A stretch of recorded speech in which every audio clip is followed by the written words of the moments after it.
The Korean Mafia boss was attacked on the head and lost his memory. Everyone gave up, until his black waitress said one name. The restaurant was called Baek-do, named after the sacred mountain on the Korean peninsula. To most people walking past its elegant facade on Western Avenue in Koreatown, it looked like any other upscale Korean establishment.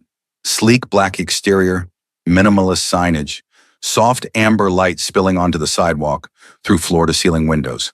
But Kate Morrison knew better. After 2 years of working there, she'd learned to read the signs others missed. The way certain men in expensive suits never paid their bills, but left with respectful bows. How the owner, Cho Min-suk, could silence an entire room with a single glance. The private dining room on the 3rd floor that required 2 security clearances to access. The phone calls he took at 3 a.m. in rapid Korean, voice cold as winter steel. Baek-do wasn't just a restaurant. It was the nerve center of the Cho family's empire, one of the most powerful Korean organized crime syndicates in Los Angeles. And Kate? She was just a waitress. 26 years old, working 2 jobs to send money home to her grandmother in Atlanta, pouring soju and serving galbi to men who could make people disappear with a phone call. She kept her head down, did her work efficiently, and tried not to think too hard about the occasional bloodstain she'd find in the alley behind the kitchen, or the way certain deliveries arrived in the dead of night. But she'd also learned something else in those 2 years. Min-suk was different from what she'd expected. 28 years old, devastatingly handsome with sharp features and eyes that could cut through steel, he ran his empire with cold precision. But he also made sure his staff ate before service started, paid for his dishwasher's son's surgery without being asked, learned every employee's name, and asked about their families. The duality fascinated Kate. This man who could order someone's death over dinner, then leave a $1,000 tip for a single mother struggling with rent. Kate! His voice cut through her thoughts. She turned to find Min-suk standing in the doorway of the main dining room, impeccably dressed as always in a charcoal Tom Ford suit. Dark hair perfectly styled. But there was tension in his shoulders tonight, something wrong in the set of his jaw. Yes, Mr. Cho. She moved toward him instinctively, notepad ready even though the restaurant didn't open for another hour. There's a situation tonight. His English was flawless, carrying just a hint of an accent that made certain words sound like silk. Private party, 3rd floor, 10 guests. I need you serving. Kate's stomach tightened.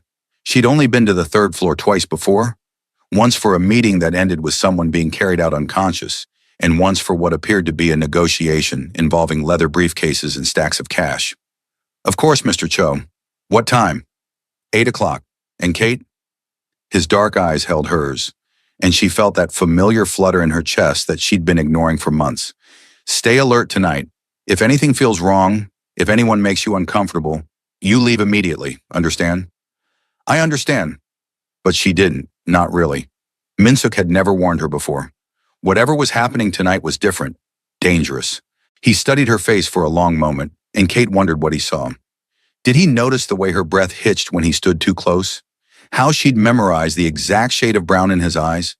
The pathetic crush she'd developed despite knowing nothing could ever happen between them? She was black, American, working class, everything his traditional Korean family would reject. And he was a crime lord who probably had a dozen women more beautiful and suitable than her. You're a good worker, Kate. His voice softened almost imperceptibly. I appreciate your dedication to Baek-do, to my family's legacy. Then he was gone, disappearing into his office, leaving Kate standing alone with her racing heart and the growing sense that tonight would change everything. At 7:45 p.m., Kate put on her best server's uniform, a fitted black dress that hit just below the knee, crisp white apron, hair pulled back in a sleek bun. She checked her reflection in the staff bathroom mirror. Professional, forgettable, safe, exactly what she needed to be. The 3rd floor was different from the rest of Baek-do, where the main dining rooms featured warm woods and traditional Korean art. This space was modern and cold, all black marble and chrome, with windows tinted so dark that looking out at the city felt like peering into an abyss. A single long table dominated the center, set for 10 with the restaurant's finest china and crystal. Min-suk's head of security, a massive Korean man named Bae Jun-ho, was doing a final sweep of the room when Kate arrived. He nodded at her curtly. Stay near the kitchen, serve when called, don't speak unless spoken to, And if shooting starts, hit the floor immediately. Shooting? Kate's voice came out higher than intended. Probably won't happen. Junho's expression suggested otherwise. But this is a territorial negotiation. The Yakuza families from Little Tokyo have been pushing into our operations. Tonight we establish new boundaries, or we go to war. Kate's hands started to shake. She'd known Baekdu was involved in organized crime, but knowing abstractly and standing in a room where violence might erupt were very different things. Maybe Mr. Cho should get someone else. He specifically requested you. Junho's eyes narrowed. Said you keep your head in difficult situations, that you're trustworthy. Don't make him regret that trust. The guests began arriving at 8 sharp. Kate watched from her position near the kitchen as 10 men filed in. 5 Korean, 5 Japanese, all in expensive suits that couldn't quite hide the bulges of concealed weapons. The tension in the room was suffocating. These were predators forced into proximity, circling each other, waiting for someone to show weakness. Min-suk was the last to enter, flanked by Junho and another bodyguard. He'd changed into a different suit, midnight blue, almost black, that made him look like a young emperor holding court. Kate's breath caught despite her fear. He was beautiful in the way a blade was beautiful, sharp and dangerous and impossible to look away from. Gentlemen, Min-suk's voice carried effortlessly through the space. Welcome to Baekdu. I appreciate you accepting my invitation to discuss our mutual interests in Los Angeles. Please sit. Let's eat and talk like civilized men. The dinner started cordially enough. Kate moved through the room like a ghost, pouring drinks, serving courses of Korean and Japanese fusion cuisine that Min-suk had personally designed for this meeting. But she could feel the undercurrent of violence humming beneath every polite exchange. They were negotiating territory, blocks of Little Tokyo that the Cho family wanted access to, shipment routes through the port of Los Angeles that the Yakuza controlled, protection rackets that overlapped in contested areas. You ask for much, Cho-san, said the man Kate had identified as the Yakuza boss, a thin Japanese man in his 50s named Tanaka Hiroshi. But offer little in return. Your family has grown arrogant since your father's death. Perhaps too arrogant. The room went silent. Kate froze mid-pour, bottle of soju suspended over a glass. Min-suk's expression didn't change, but something shifted in the air. A predator catching the scent of challenge. My father built this empire with blood and vision.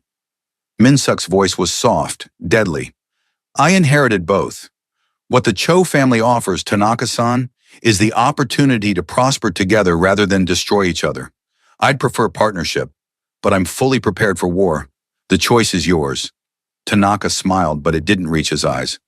Perhaps we should discuss this more directly, without so many ears present. His gaze flicked to Kate meaningfully. My staff is loyal and discreet. Min-suk didn't even glance at Kate, but she felt the weight of his protection. They hear nothing, see nothing, speak nothing. This is known. Nevertheless, Tanaka stood abruptly. I require assurance of privacy for what I must say next. Send the girl away. Kate moved immediately, not waiting for Min-suk's order.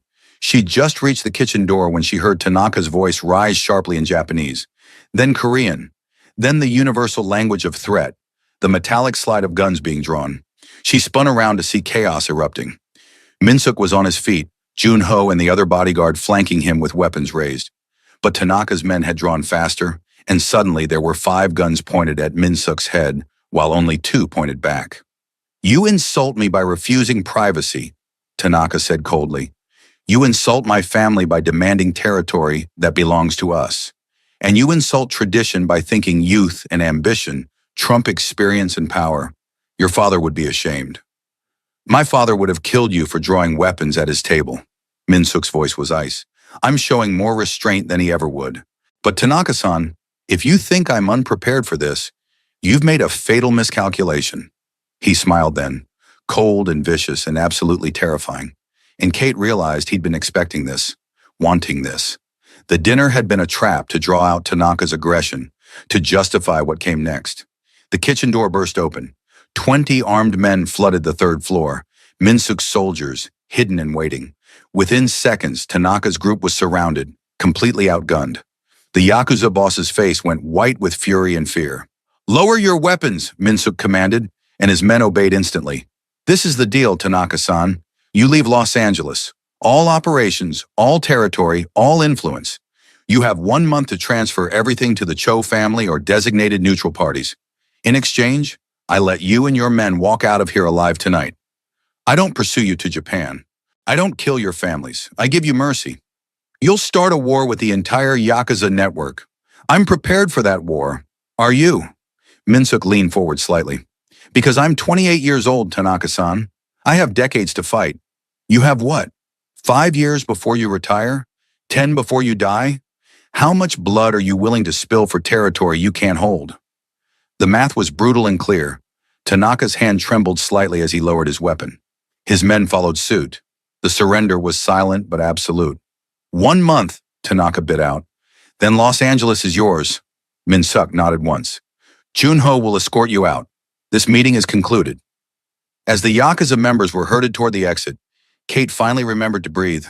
Her legs felt weak. She'd just witnessed a bloodless coup, the kind of power play that would reshape the entire criminal landscape of Los Angeles. And Minsuk had orchestrated it perfectly, using dinner and false hospitality to catch his enemies off guard. When the room finally emptied, leaving only Minsuk, Junho, and Kate, Minsuk turned to her. For the first time all night, emotion cracked through his controlled facade. Relief, exhaustion, something that might have been fear. Kate, he crossed to her in 3 long strides. Are you all right?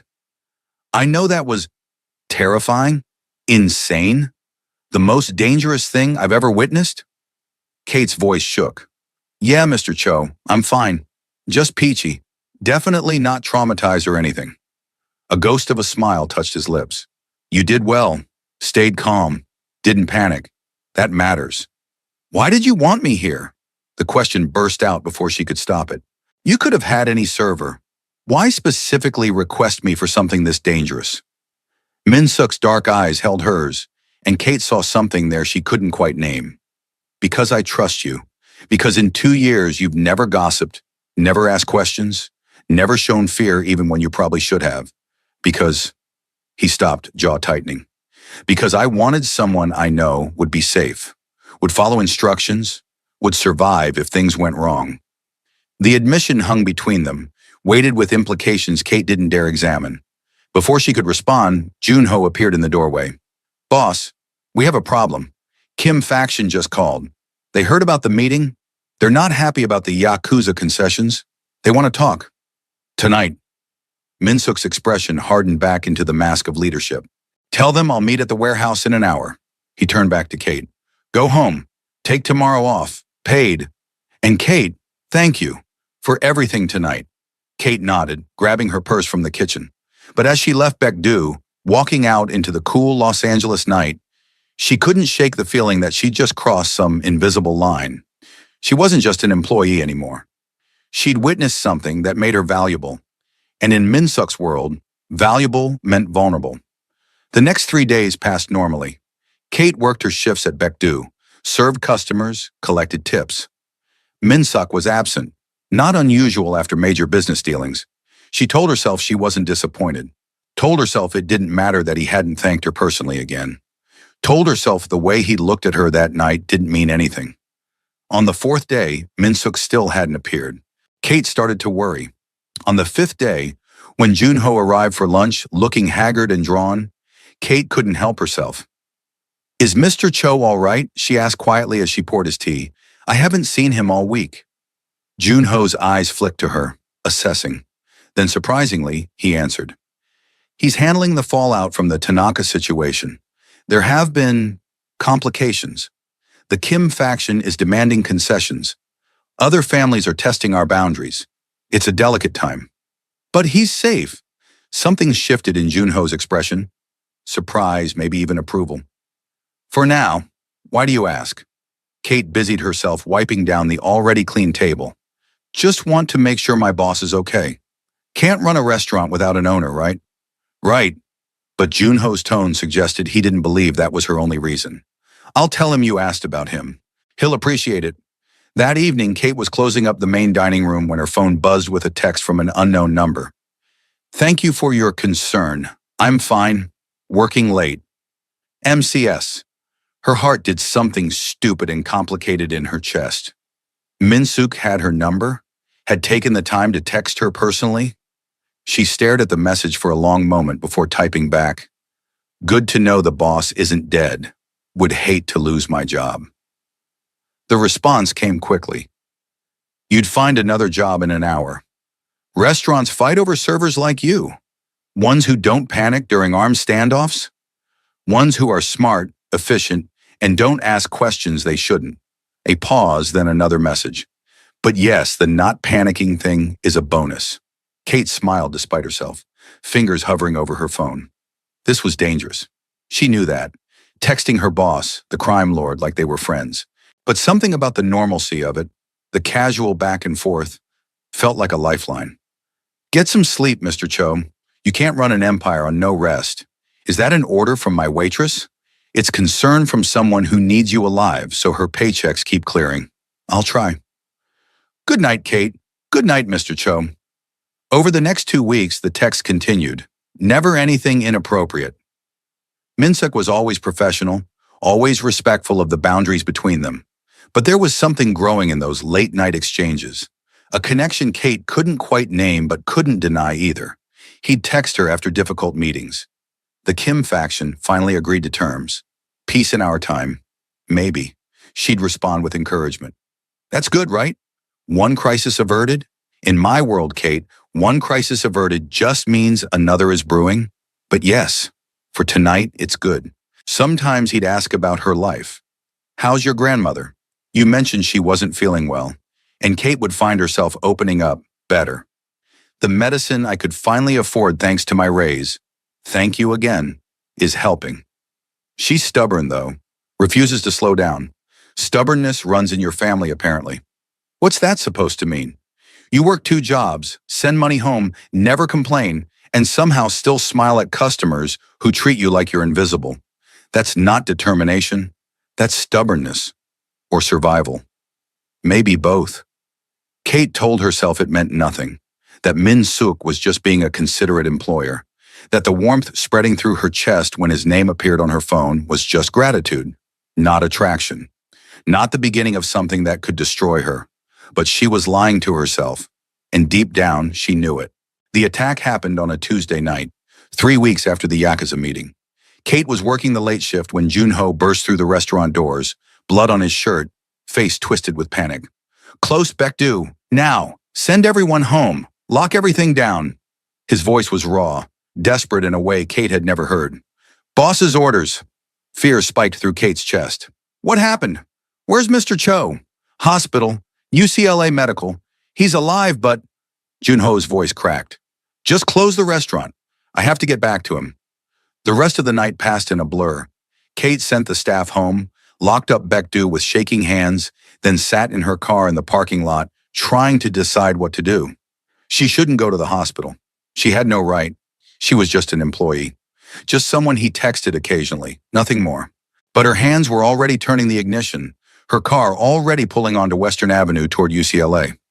The ICU waiting room was full of dangerous-looking Korean men in expensive suits, all of them silent and tense.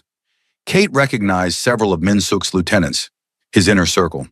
They looked at her with surprise when she entered.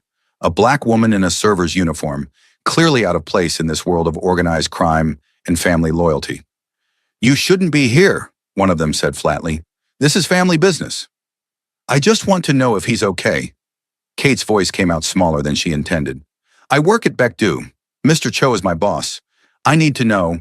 "Kate." Junho appeared from a hallway, still covered in blood. Minsuk's blood, Kate realized with horror. "Come with me." He led her to a small private waiting area away from the others.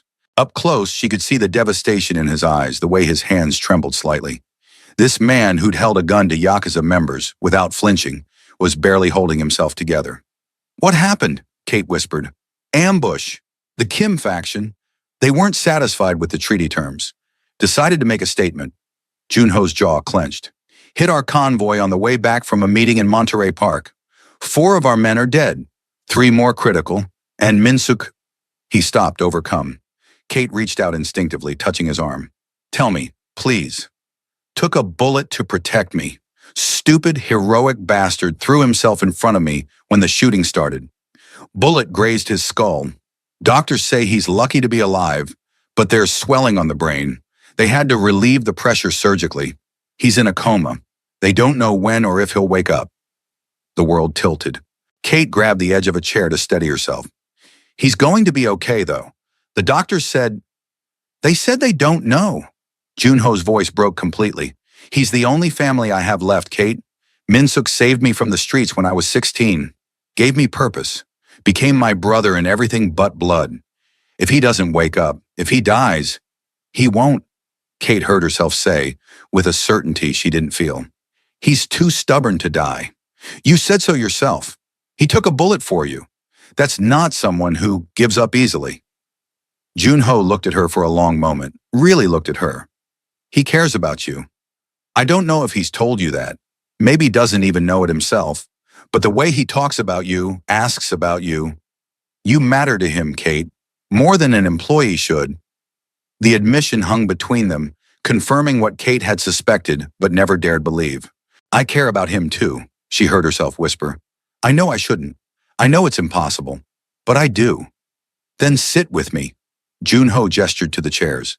Wait with me for him to wake up, because I can't do this alone, and somehow I think you're the only other person who loves him the way I do. So Kate stayed. Through the night, through the next day, calling in sick to her other job, surviving on hospital vending machine coffee and terror. Doctors came and went with updates. Stable condition, no change, still unconscious. Min-suk's body was healing, they said. The swelling was going down, but he wasn't waking up. On the third day, Kate finally talked her way past security to see him. The sight of Min-suk in that hospital bed nearly broke her. This man who'd commanded rooms full of dangerous criminals, who'd stared down Yakuza bosses without flinching, looked small and vulnerable hooked up to machines, face pale, eyes closed. A bandage covered half his head where they'd operated.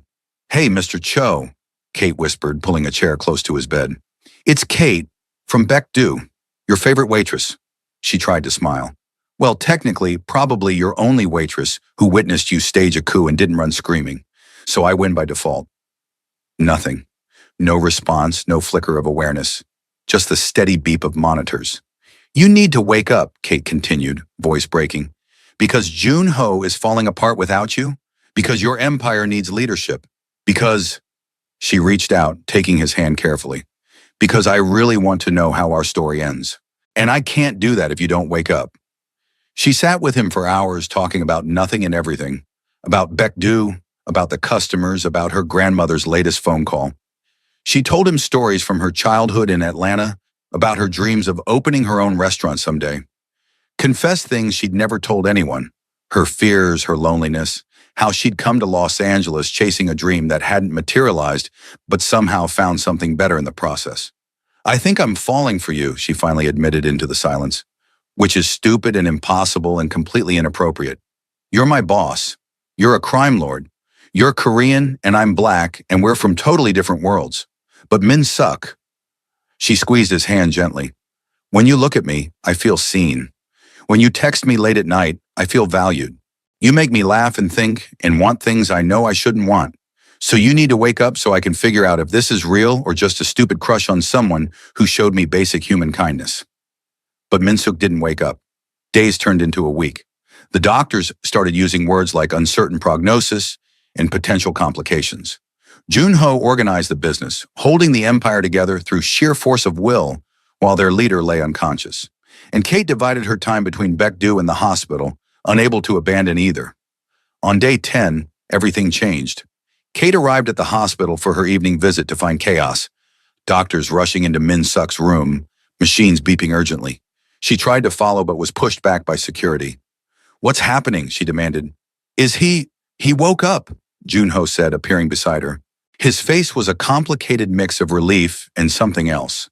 Something that looked like dread. But Kate, something's wrong. They brought Kate and Junho in 20 minutes later.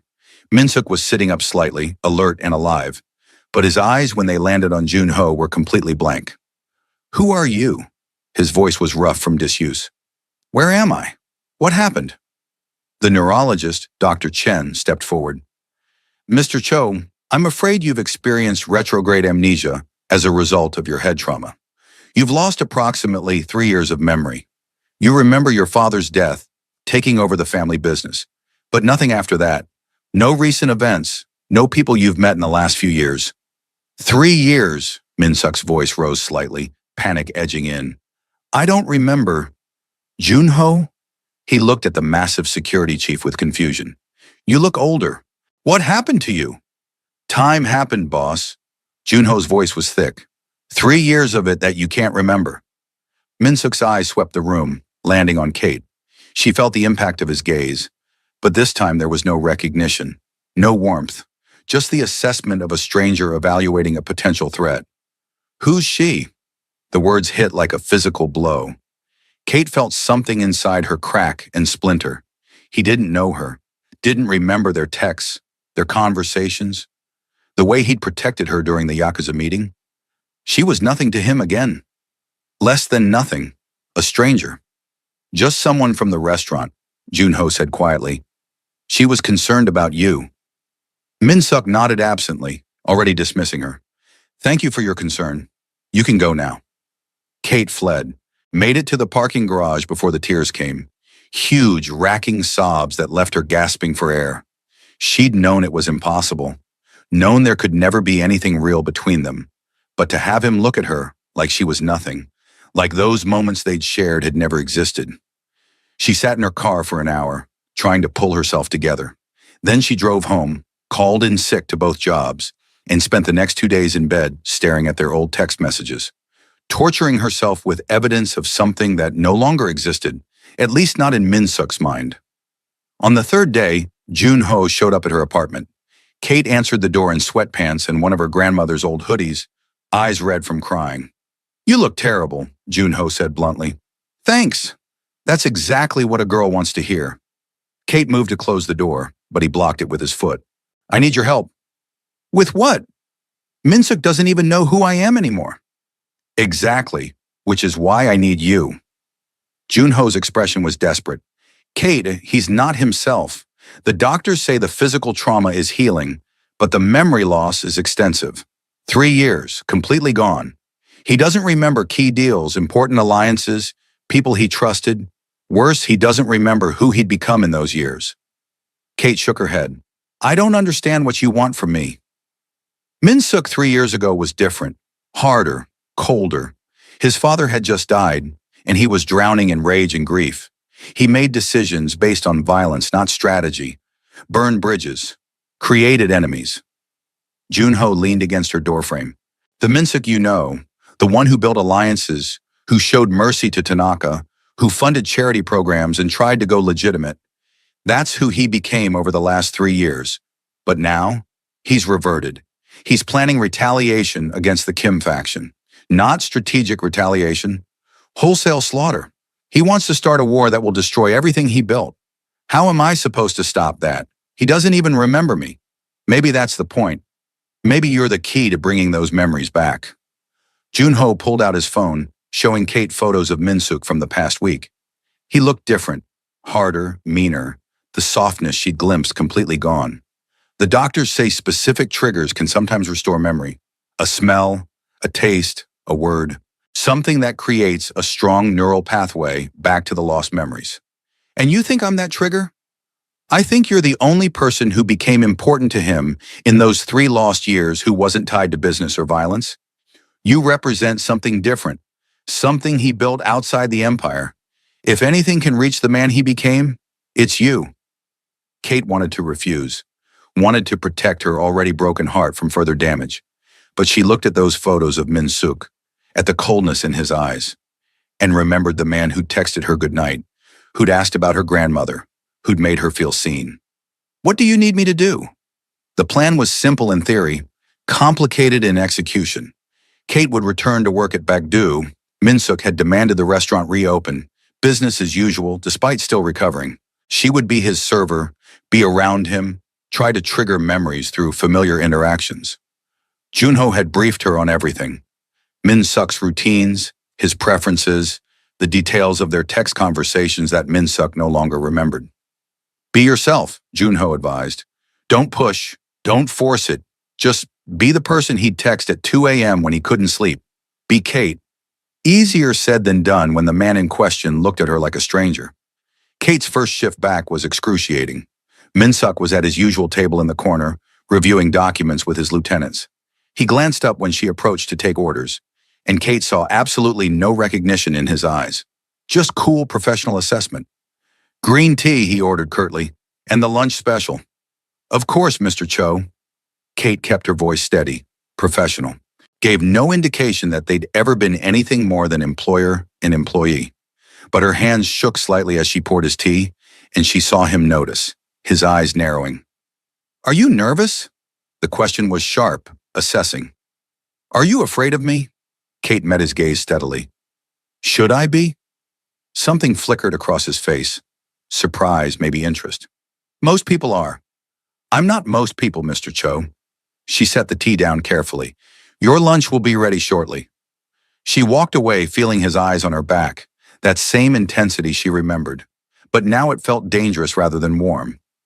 This Minsuk was calculating, suspicious, looking for threats and weaknesses. The man who texted her sweet nothing was buried under 3 years of missing memories, replaced by someone harsher and less forgiving. Over the next week, Kate tried everything.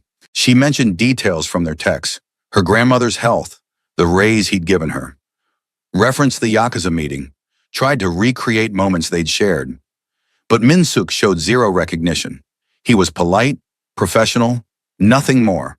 And increasingly, he was descending into the violence Junho had warned about. He's planning the Kim hit for Friday, Junho told Kate during a rushed conversation in the kitchen. Full assault. He wants to send a message. Kate, if this happens, if he starts this war, he didn't need to finish. The empire Minsuk had carefully built would collapse in blood and chaos. There has to be something. Kate paced frantically. Some trigger we haven't tried. Did the doctors mention anything specific? They said trauma memories are often stored differently, connected to strong emotions. Fear, love, grief. Junho looked at her meaningfully. Kate, what was the strongest emotion Minsuk felt in those 3 lost years? Kate's mind raced through their interactions. The texts, the late-night conversations, the way he'd looked at her before the attack. Love, she whispered, or the beginning of it. He was starting to love me. Then that's what we need to trigger. Not business memories, not strategic calculations. Love. How? He doesn't remember me, doesn't feel anything for me. I'm just a waitress he barely tolerates. Then make him feel something new. Make him see what he saw before. Kate, Junho grabbed her shoulders gently. I know this is asking a lot. I know your heart is already broken. But if you can reach him, if you can make him feel even a fraction of what he felt before, it might be enough to break through the amnesia. And if it doesn't work, then we lose him. The man we knew dies, and this harder version takes over permanently. The Kim hit happens, war starts, and everything he built becomes ashes. Kate spent that night planning. She couldn't just tell Minsuk they'd been growing close. He'd dismiss it as manipulation. She needed to show him somehow, make him feel the connection without forcing it. But how did you make someone fall for you twice? How did you recreate organic moments that had grown over months? The answer came from an unexpected source, her grandmother. Kate had called her that night, desperate for advice, and ended up sobbing out the entire story. The crime lord boss, the growing feelings, the amnesia, the impossible situation. Baby girl, her grandmother said in that slow Georgia drawl Kate loved. You're thinking about this all wrong. You're trying to force memories that don't exist anymore. Instead, you need to create new ones. Show him who you are now, who he could be now. If what you had was real, it'll grow again. You can't make a man remember love, but you can make him fall again. Grandma, I don't know how to do that. You do. You already did it once without trying. Just be yourself, honey. The rest will follow. The next day, Kate came to work with a new plan. Stop trying to trigger the past and start building a present. She served Minsuk his usual green tea, but this time she included a small note tucked under the saucer. Simple. Nothing pushy. You look tired. Make sure you're sleeping enough. She saw him find it, read it, his expression flickering with confusion. But he didn't throw it away. When she came to clear his table later, she noticed he'd tucked the note into his pocket. The next day, another note. The bulgogi is particularly good today. Chef made it special. Try it with extra SSAM. And the day after. Bad meeting? Your jaw does that thing when you're stressed. Deep breaths help. Trust me. Min-suk started looking for the notes. Kate saw him check under his tea saucer expectantly, saw the slight disappointment when occasionally she didn't leave one. He never acknowledged them directly, but she caught him rereading them sometimes, a small crease between his brows like he was trying to solve a puzzle. On day 5, he stopped her as she delivered his lunch. Why do you do this? The notes? Kate met his eyes steadily. Because you look like someone who could use a reminder that someone cares if you're okay, even if it's just your waitress. I'm your boss and, he gestured vaguely at himself, what I am, what I do. People don't care if I'm okay. They care if I'm useful or dangerous. Maybe that's why someone should care just because. Kate set his plate down carefully. Everyone deserves to be seen as human, Mr. Cho, even crime lords. Something shifted in his expression. Surprise, vulnerability, a crack in the armor. You're not afraid of me. Should I be? She echoed her earlier question, but this time with a slight smile. Yes, everyone else is. Then I guess I'm not everyone else. Kate turned to leave, but his voice stopped her. Wait, what's your name? Your actual name, not just Kate? Catherine Morrison, but everyone calls me Kate. Have for as long as I can remember. Catherine. He said it slowly, like tasting the syllables. It suits you. Strong. Classic. Thanks, I think. It's a compliment. For the first time since waking from the coma, something like a real smile touched his lips. Not the cold smirk she'd seen him use with his lieutenants, but something genuine and warm. Thank you. For the notes. For caring, I suppose. Kate's heart stuttered. For just a moment, she saw a glimpse of the man she'd known, the one who'd texted her late at night, who'd worried about her grandmother, who'd made her feel valued. You're welcome, Mr. Cho. Min-suk. The correction was quiet but firm. When it's just you and me, call me Min-suk. Min-suk, Kate repeated, and watched his eyes widen slightly at the sound of his name in her voice. Did he feel it too? That sense of familiarity, of rightness. I don't understand, he said slowly. Why you feel so familiar? Why when you say my name it sounds like I should remember something important. Do we know each other from before? Kate's breath caught. This was it, the moment to tell him everything. But Junho's advice echoed. Don't force it. Let him discover it naturally.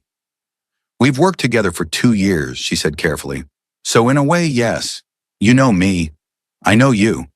It feels like more than that. His eyes searched her face, desperate for answers she couldn't give. When I look at you, I feel something. I don't know what. But Catherine Morrison, you're not just my waitress, are you? What do you think I am? I think you're someone I should remember but can't, and it's driving me insane.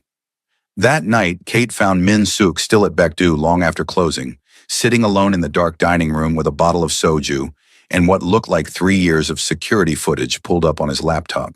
She should have left him alone, should have gone home. Instead, she found herself crossing the empty space to sit across from him. Trying to remember? She asked softly.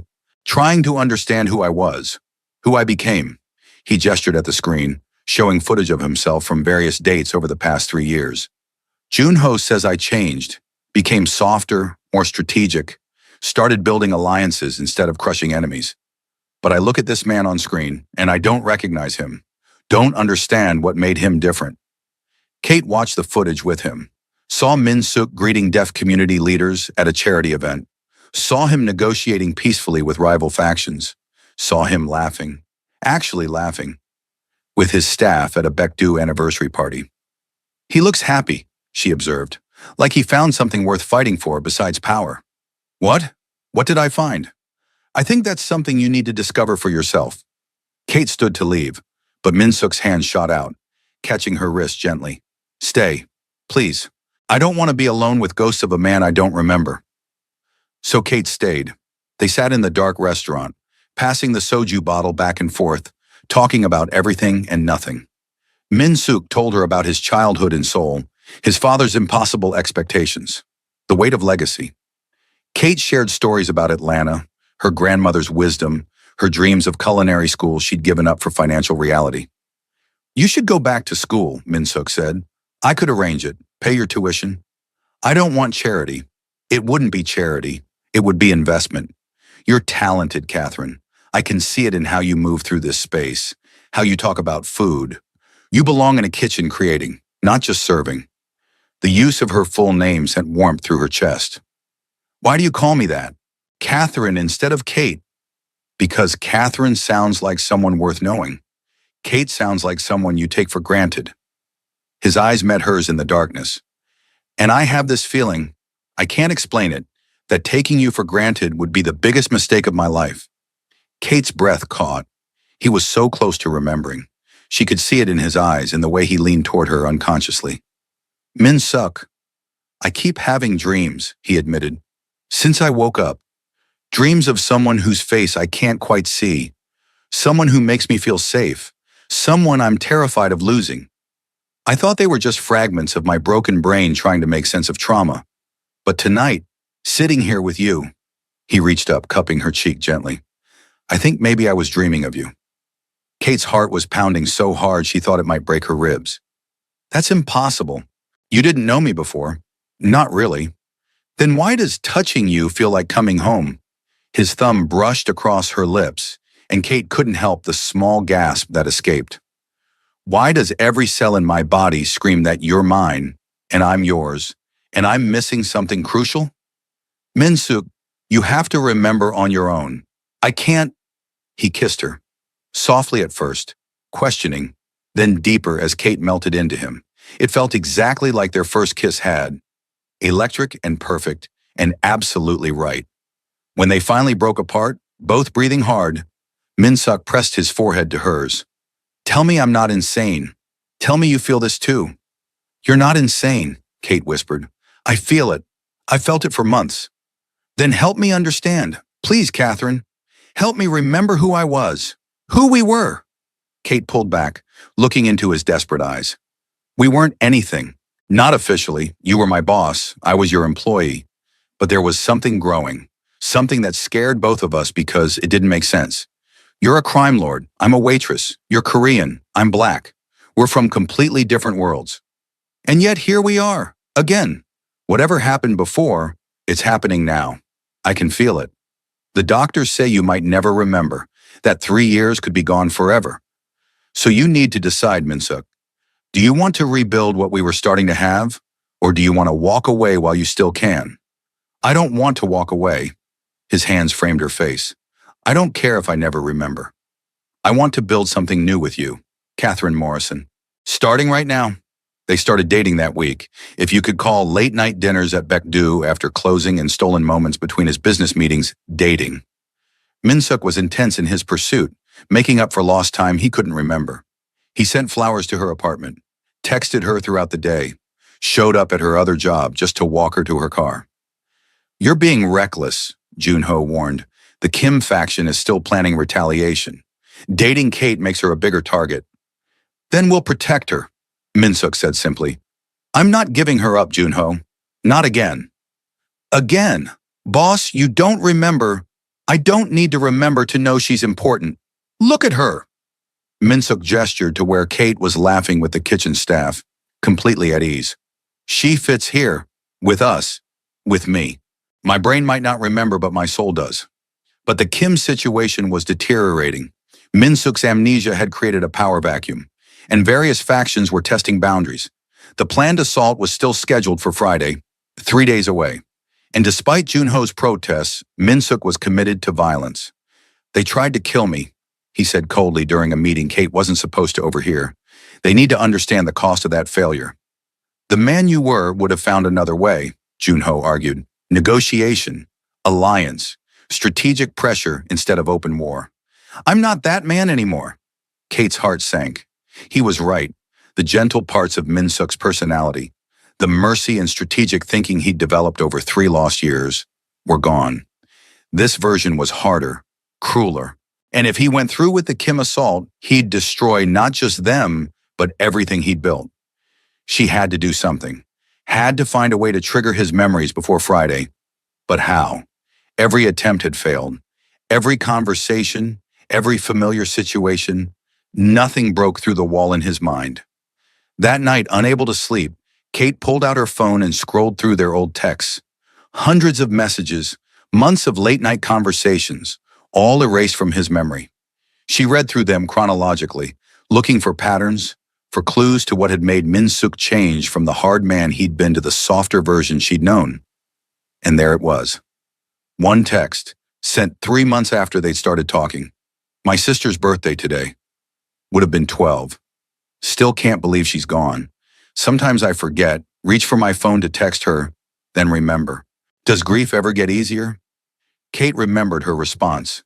It doesn't get easier, but it gets different, less sharp, more like an ache than a stab. Your sister would want you to be happy, Min-suk, to live, not just survive. His reply had been simple. Thank you, for understanding, for not telling me to move on or get over it. You're the only person who's let me sit with the pain. That had been the turning point, when he'd started really opening up, when their relationship had deepened beyond professional courtesy. Ji-won, his dead sister. She was the key, not to his feelings for Kate, but to the man he'd become. The grief had softened him, made him value life and connection, made him want to build instead of destroy. But he didn't remember Ji-won had existed. The amnesia had taken not just 3 years, but the emotional processing he'd done during that time.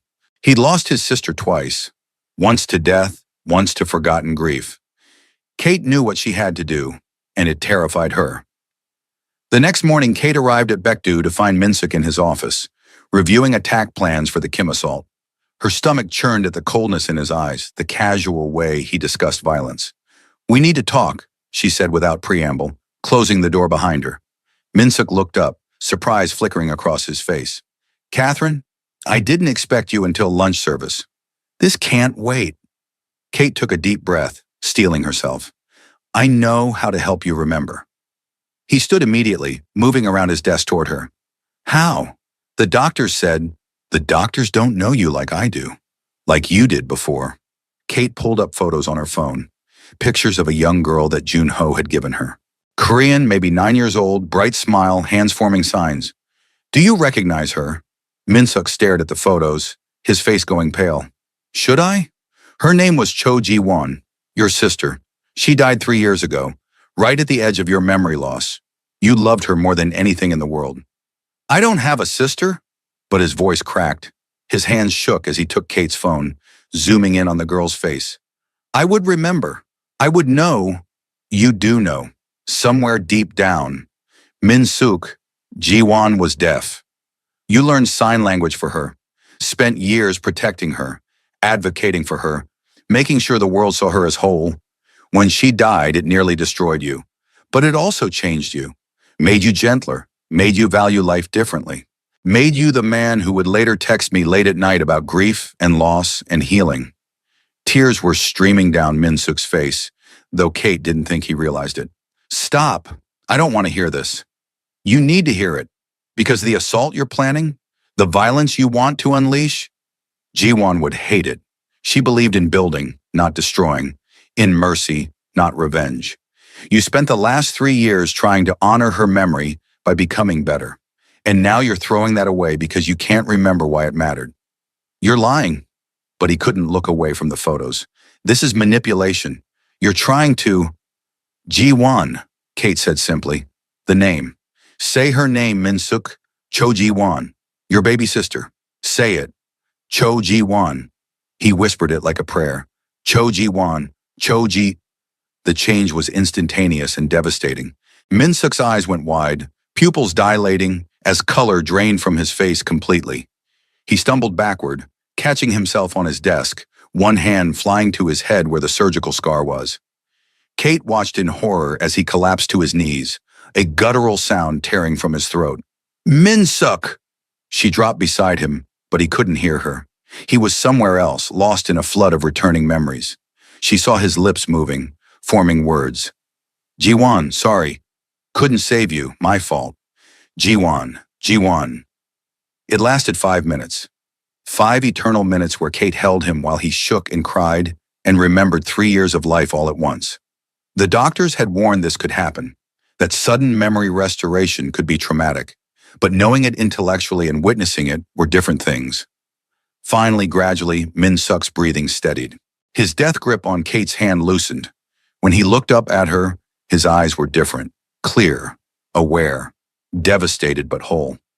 Catherine, he whispered, and the way he said her name, with recognition, with history, with love, told Kate everything. He remembered. Welcome back, she said softly, tears streaming down her own face. Jiwon is dead. The words were hollow. I watched her die. I held her hand and watched the light leave her eyes, and I couldn't do anything. I failed her. You didn't fail her. You loved her. You gave her the best life possible, and she loved you back with everything she had. I forgot her. The guilt in his voice was crushing. The amnesia, I forgot my own sister existed. What kind of brother? The kind who survived a bullet to the head, Kate interrupted firmly. The kind whose brain had to sacrifice some memories to keep him alive. Jiwon wouldn't blame you. She'd just be glad you're still here. Min Suk looked at her for a long moment, really looked at her. You gave her back to me. You knew saying her name would trigger everything, and you did it anyway, even though you knew how painful it would be. I had to, because the man who loved Jiwon wouldn't order the Kim massacre. He'd find another way, a better way. You're right. Min Suk stood slowly, pulling Kate up with him. God, Catherine, I remember everything now. Every text, every conversation, the Yakuza meeting, the night I kissed you, falling for you. His voice broke. I remember loving you. Do you still? Kate's voice was small, vulnerable. Now that you remember being scared of it, remember all the reasons it shouldn't work? I love you more.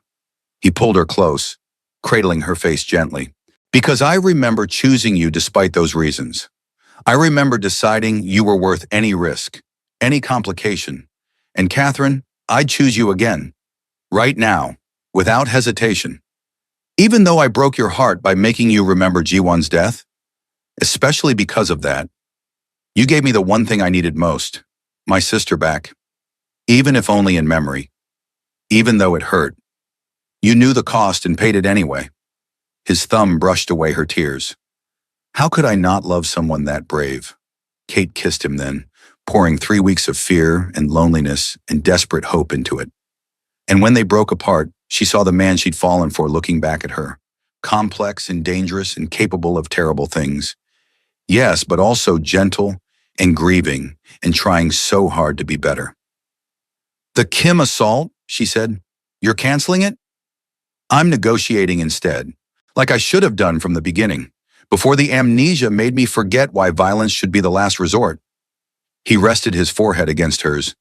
Jiwon hated violence, hated what the family business made me become. I spent 3 years trying to make her proud by finding other ways. I'm not throwing that away now. The negotiation with the Kim faction happened 3 days later. Min Suk brought Kate with him, not as his waitress, but as his partner. You brought me back from the edge, he told her. You deserve to see what that means. The meeting was tense. The Kim leadership expected war, came prepared for violence. Instead, Min Suk offered them a deal. Shared territory, split profits, alliance against external threats. My father would have destroyed you for touching me, he said calmly. But I'm not my father. I'm the man my sister wanted me to be. Someone who builds rather than destroys. The Kim boss, a hard-faced man named Kim Tae-yang, studied Min Suk suspiciously. What changed? 2 weeks ago you wanted our heads. Now you want partnership? I remembered what I was fighting for, and what I'd become. Min Suk glanced at Kate. Someone reminded me that power means nothing if you're alone at the top. That legacy is measured in what you build, not what you destroy. My sister taught me that. I forgot for a while, but I remember now. Kim Tae-yang followed his gaze to Kate, understanding dawning. The waitress. We heard rumors. You love her. Yes. Love makes you weak. Love makes me human. Min Suk leaned forward. Which is exactly what my organization needs. My father built an empire on fear. I'm building one on respect and mutual benefit. Join me or fight me. But know that if we fight, both our families bleed. If we partner, we prosper. Simple math. The deal was struck. Not immediately. It took hours of negotiation, compromise, careful boundary setting. But by the end of the night, peace had been established. Not perfect peace, not total trust, but a framework for coexistence. Driving home Kate's hand in his, Min-suk said quietly, I couldn't have done that before you. Sure you could have.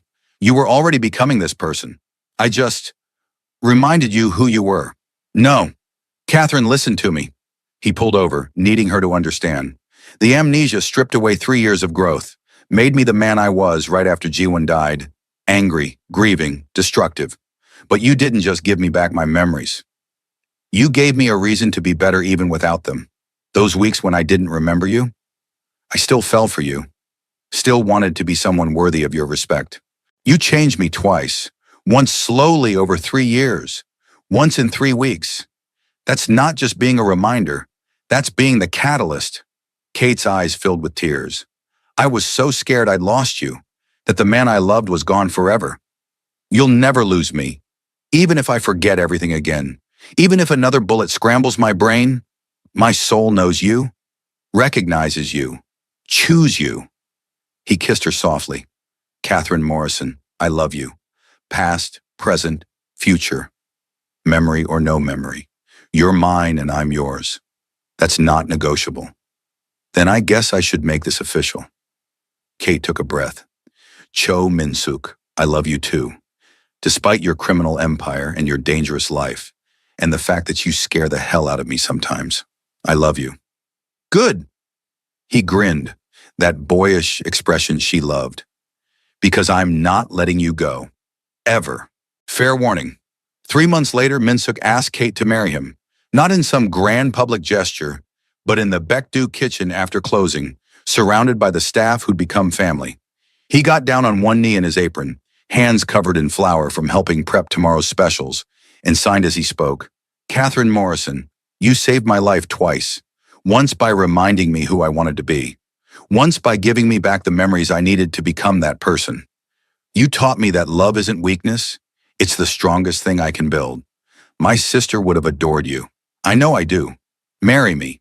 Not because it makes sense or because it's practical, but because I can't imagine my future without you in it. Kate was crying, laughing, nodding before he'd even finished. Yes, you ridiculous, dramatic man. Yes, the ring was perfect.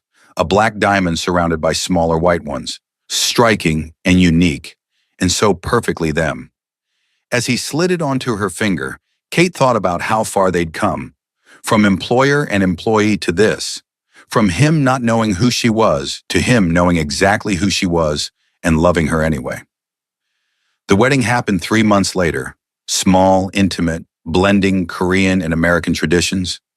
Min-suk's family came from Seoul, disapproving at first of his Black American bride, but gradually won over by Kate's intelligence, strength, and obvious love for their son. Kate's grandmother flew in from Atlanta and immediately adopted Min-suk as her own grandson, threatening him with bodily harm if he ever hurt my Katie. I like her, Min-suk whispered to Kate during the reception. She's terrifying. Reminds me of Ji-won. And speaking of Ji-won, Min-suk had commissioned a special memorial at the wedding, a gorgeous flower installation with a photo of his sister at the center, surrounded by candles and messages of love. During the reception, he and Kate visited it together, signing a blessing in ASL that both of them had learned. Thank you for changing your brother, Kate signed, for making him someone who could love like this. I wish I'd known you.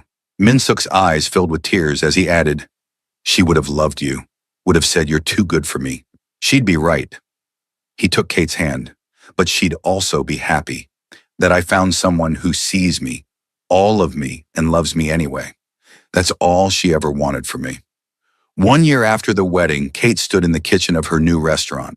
Not Baekdu, but something entirely hers.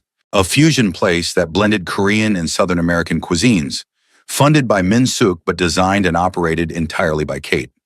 She'd gone back to culinary school, gotten her degree, built something from the ground up.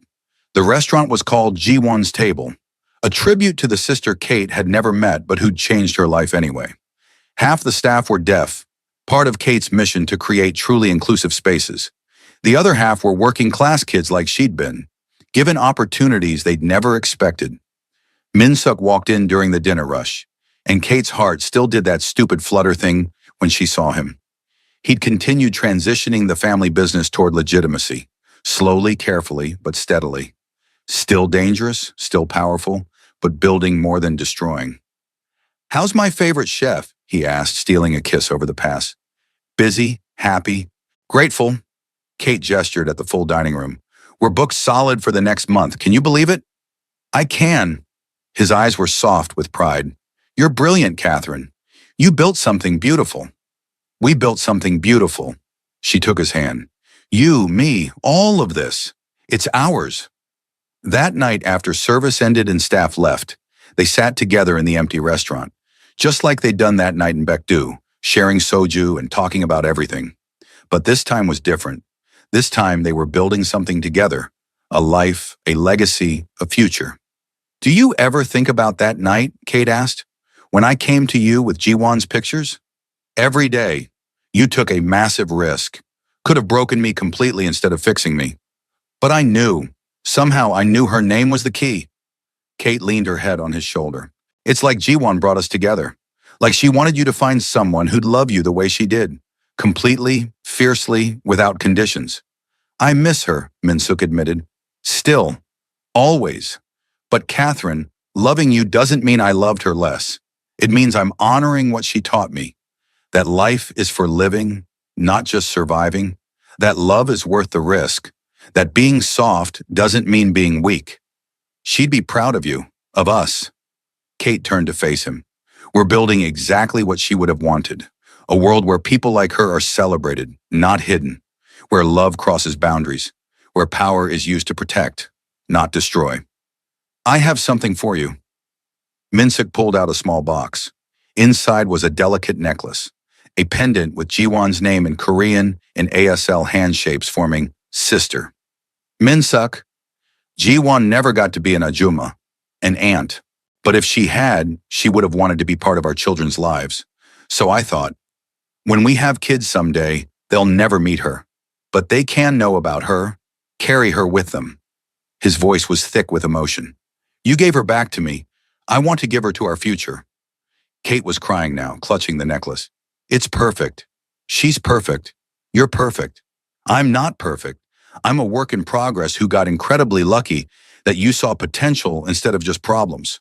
He fastened the necklace around her throat. "But I'm trying, every day, trying to be the man Jiwon believed I could be. The man you deserve. You already are that man. Have been since the night you looked at me with no memory and still chose to fall for me again."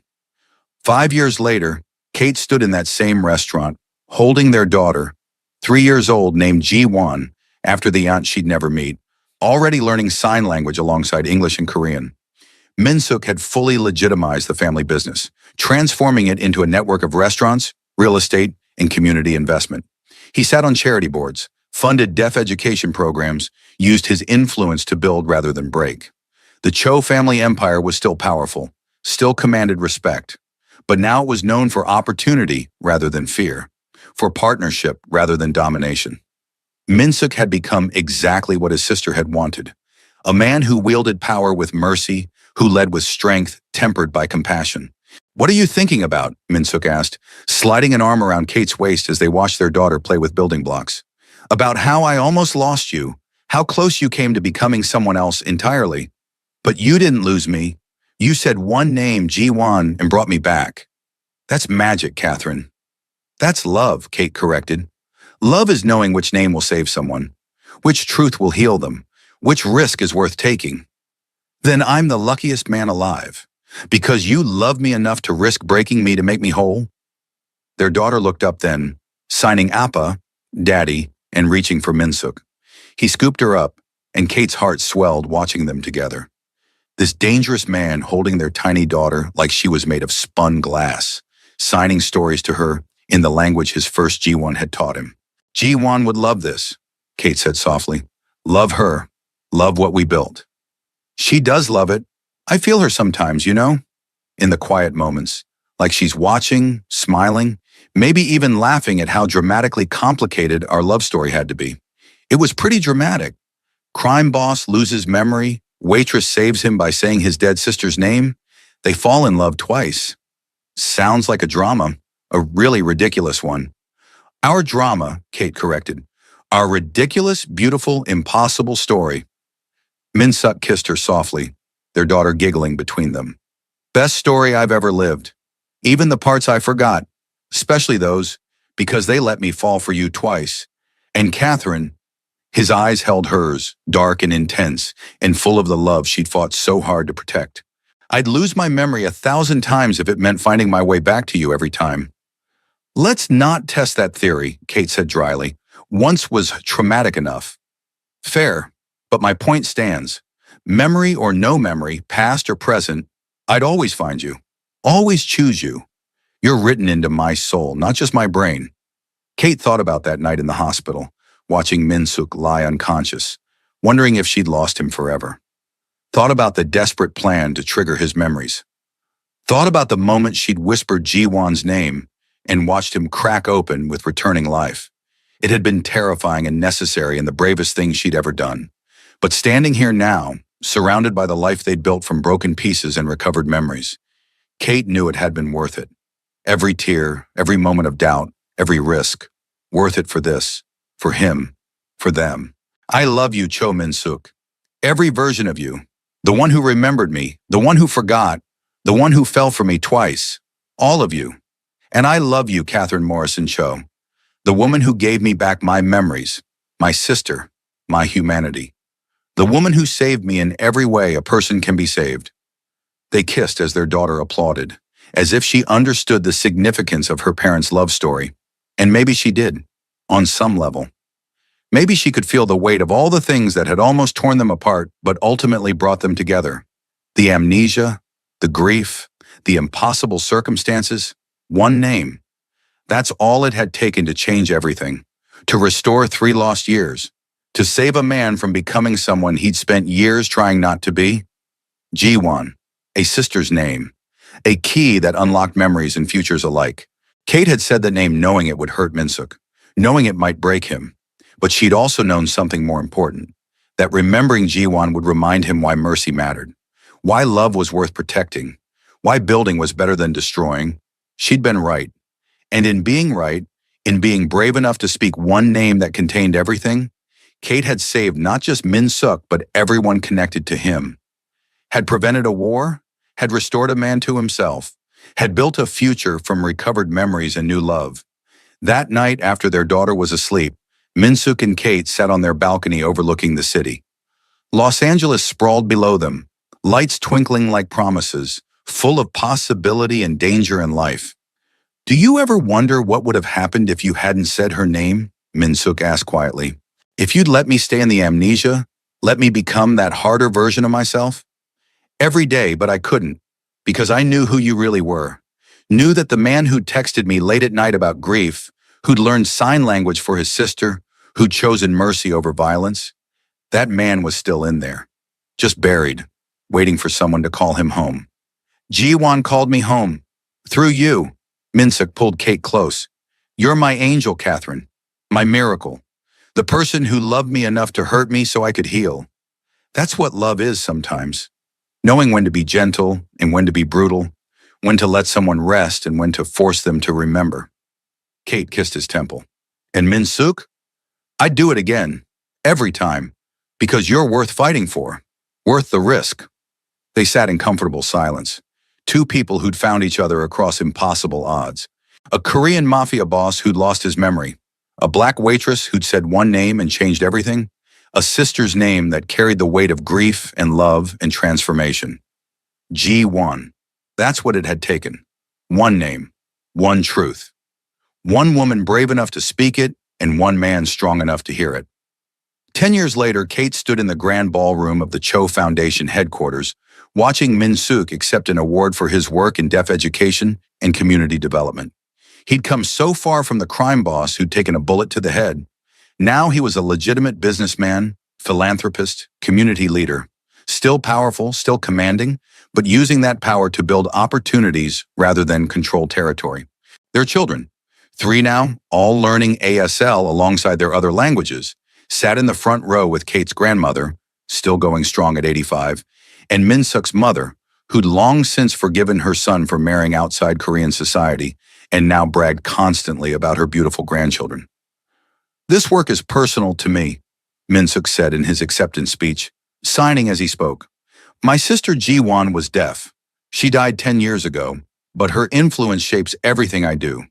She taught me that disability is not deficiency, that communication takes many forms, that love and determination can overcome any barrier." His eyes found Kate in the audience, and everything else fell away.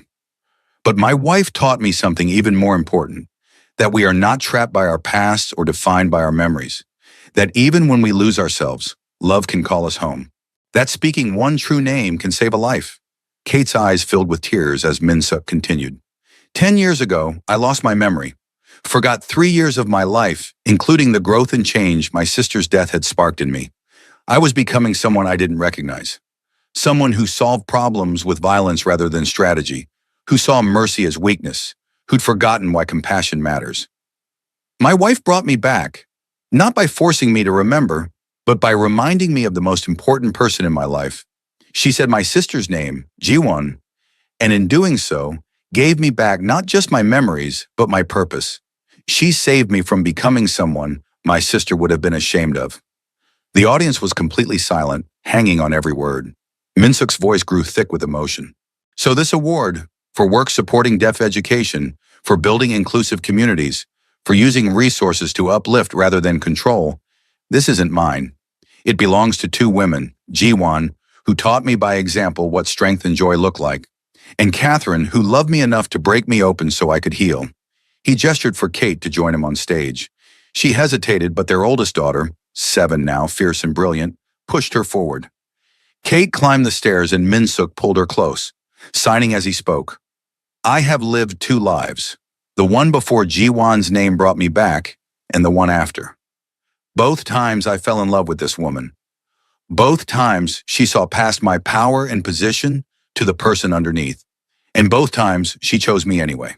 He turned to face Kate directly. "You are the constant in every version of my story, the North Star when I'm lost, the truth when I'm lying to myself, the name that calls me home when I forget who I am."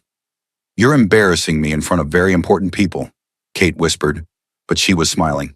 "Good.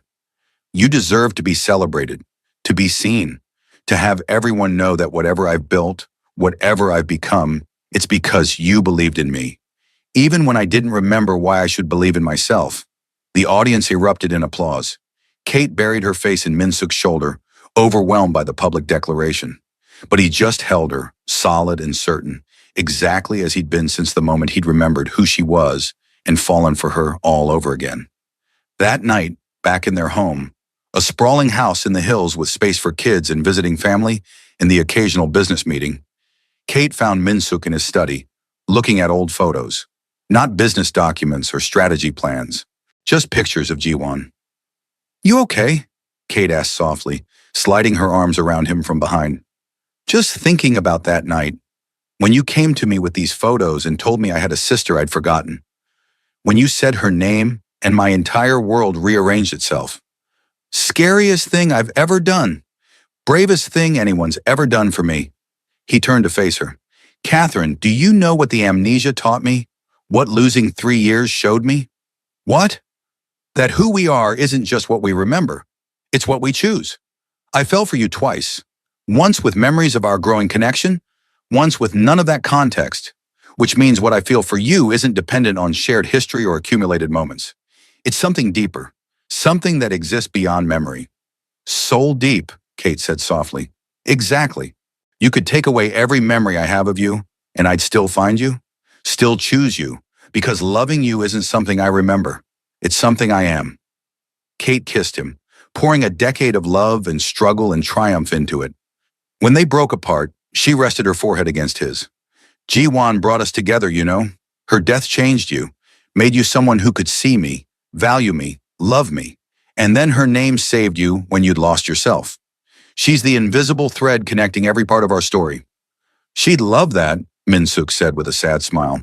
Always wanted to be important, to matter, and she does. Every deaf kid who gets a scholarship from our foundation, every inclusive business we fund, every life we touch. That's her legacy, and ours. We did good, Kate said. Built something beautiful from grief and memory loss and impossible circumstances. Your sister would be proud. So would your grandmother. So would everyone who believed in us when we were just a crime lord and a waitress who had no business falling for each other. Kate laughed. We really had no business falling for each other. The universe must have been laughing its ass off watching us figure it out. The universe knew what it was doing, took my memory so I could learn to love you twice, took my sister so I could become someone capable of real love, took every easy option away until the only choice left was the impossible one, choosing you against all logic and sense. And you chose me anyway. Every time, without hesitation, memory or no memory, easy or hard, logical or insane, I choose you, Catherine, always. 15 years after the amnesia. The documentary crew filming for a series on Korean American success stories asked Min-suk about the turning point in his life, the moment when he shifted from traditional organized crime toward legitimate business and philanthropy. My sister's death was the beginning, he said, Kate sitting beside him, their hands intertwined. But my amnesia was the crucible. Losing 3 years of memory could have destroyed me. Should have, really. But instead, it taught me something crucial about identity and choice. Can you elaborate? The interviewer asked. I became a better man over 3 years of processing grief, of trying to honor my sister's memory.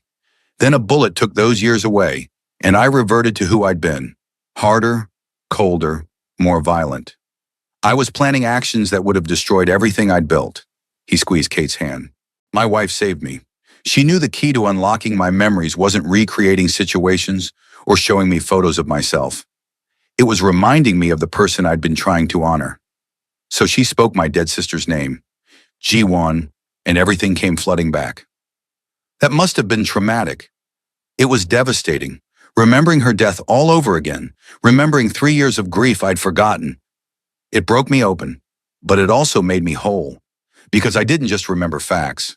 I remembered why I'd changed, why mercy mattered, why building was better than destroying. The interviewer turned to Kate.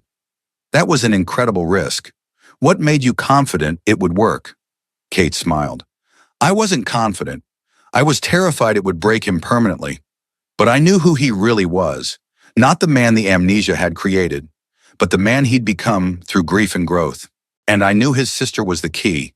She'd changed him once by living and dying. She changed him again by being remembered. Do you think about that moment often, when you said her name? Every day. It was the scariest and most important thing I've ever done. But Min-suk needed to remember Ji-won, not just to regain his memories, but to remember his purpose, his reason for becoming better. Min-suk picked up the thread. Ji-won hated violence, hated what the family business required of me. She wanted me to use our resources to help people, not control them. After she died, I tried to honor that wish. When I forgot her, I forgot why it mattered. Catherine gave her back to me, and in doing so, saved dozens of lives. The people I would have killed in the Kim faction assault, the families who would have suffered in the war I almost started. So your sister's name saved more than just your memories? My sister's name saved my soul, Min-suk said simply, and my wife's courage in speaking it saved everyone I love.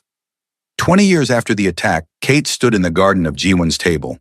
The original restaurant had expanded into 3 locations, each named for Min-suk's sister, watching her oldest daughter teach sign language to a group of kindergartners.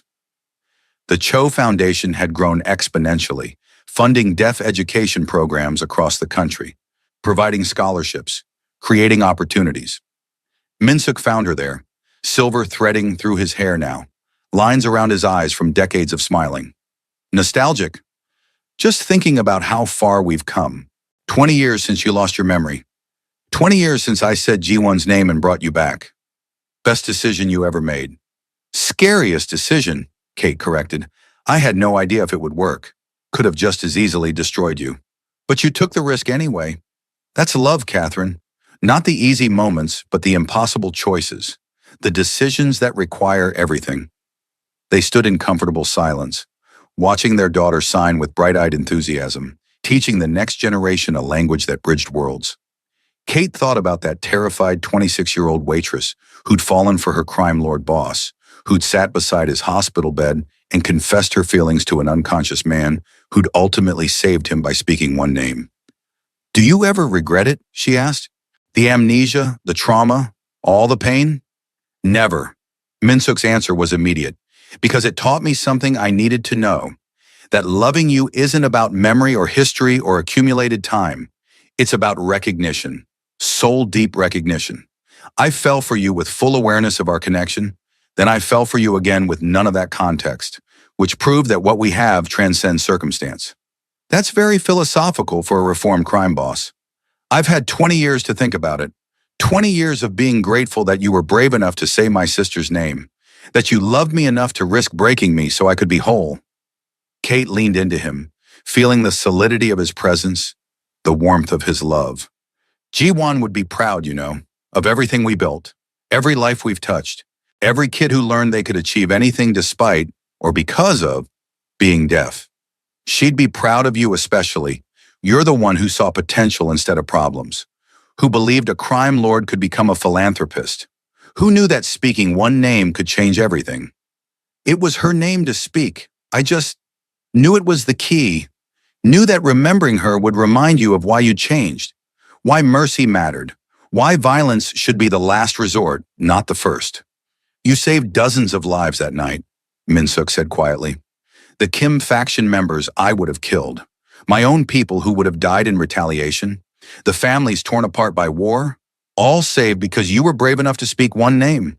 "Jiwon," Kate whispered. Even now, after 20 years, the name carried weight. Grief and love and transformation, all wrapped up in 2 syllables. "Jiwon," Minsuk echoed. "My sister, my conscience, my reason for becoming better." He turned to Kate, eyes soft with decades of love. "And you, my savior, my anchor, the woman who spoke that name and brought me home." Epilogue. 25 years later, Minsuk stood before Jiwon's memorial, a beautiful sculpture in the center of the Cho Foundation's main courtyard, depicting hands forming the ASL sign for love.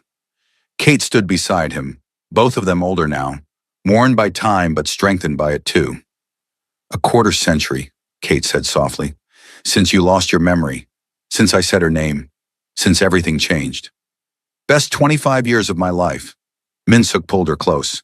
"Even the hard parts, especially the hard parts because they taught us what we were made of."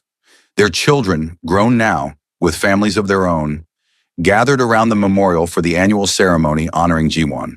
The foundation had helped thousands of deaf students, funded countless programs, changed innumerable lives. All because one woman had been brave enough to speak one name to a man who'd forgotten why mercy mattered. "I still think about that night," Kate admitted. "Wonder what would have happened if I'd been too scared, if I'd let you stay in the amnesia." "We'd have found each other anyway," Minsuk said with certainty. "Maybe not as quickly, maybe not as completely. But Catherine, you and I, we're inevitable, written in stars or fate or whatever force governs the universe. Memory or no memory, I'd always find my way to you. Because of Jiwon." "Because of Jiwon," he agreed. "She changed me first by living, then by dying, then by being remembered. She's the thread connecting every part of our story, the invisible force that made me capable of loving you the way you deserve." Kate looked at the memorial, at her husband, at their gathered family. "We built something beautiful from grief and trauma and impossible circumstances. Your sister would be so proud." "She is proud. I feel her sometimes, in the quiet moments, smiling at what we've created, at the family we built, the lives we've touched, the world we've changed." Minsuk's voice was thick with emotion. "And I know she's grateful to you, for speaking her name when I'd forgotten, for giving her back to me, for making sure her death meant something." Kate took his hand, decades of love and trust and partnership flowing between them. "Thank you," she said softly. "For what?" "For forgetting, for making me brave enough to speak her name, for falling for me twice, for building this life with me." She gestured at their family, at the memorial, at the foundation that bore Jiwon's legacy. for proving that love can survive anything, even amnesia. Minsa kissed her softly, gently, with all the tenderness of 25 years together. Cho Ji-won, he said when they parted, the name that saved my life, the sister who made me human, the memory that brought me home. Cho Ji-won, Kate echoed, and around them their family repeated it like a prayer, like a blessing, like the magic word it had always been. One name. That's all it had taken. One name spoken by a brave woman to a broken man.